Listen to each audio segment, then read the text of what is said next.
দরজাতেও আয়না, দেন ঢুকে গেলে এই যে আমাদের ওয়াশরুম, প্রথমে এখানেও আয়না, আবার এখানেও আয়না। ঘরে দেখা এবার যাচ্ছি রুমে। রুমে যখন আমরা ঢুকছি, রুমটা এরকম, এখানেও আয়না আর এখানে একটা বড় আয়না। আমরা এত পছন্দ করে নিজেদের দেখতে যে আয়নায় ভরিয়ে দিয়েছে স্যার। আমরা সত্যি তিনটে লেয়ার নিয়ে নেব এখানে, আর তোকে বাথরুমে পাঠিয়ে দেবো। এই তিনটে লেয়ার ও আবার জানলা খুলছে, ওয়াও।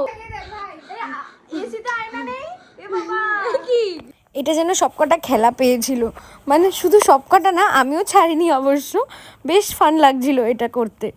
কিন্তু যদি হোটেলের লোকজন দেখে আমাদের আর রক্ষে পাবো না।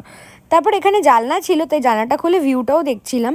তারপর ফ্রেশ হয়ে চলে গেছিলাম প্র্যাকটিস করব বলে। তো এই দেখো সবাই চলে এসছে, দেন আমরা একটু প্র্যাকটিস করলাম, বাই দেখাবে।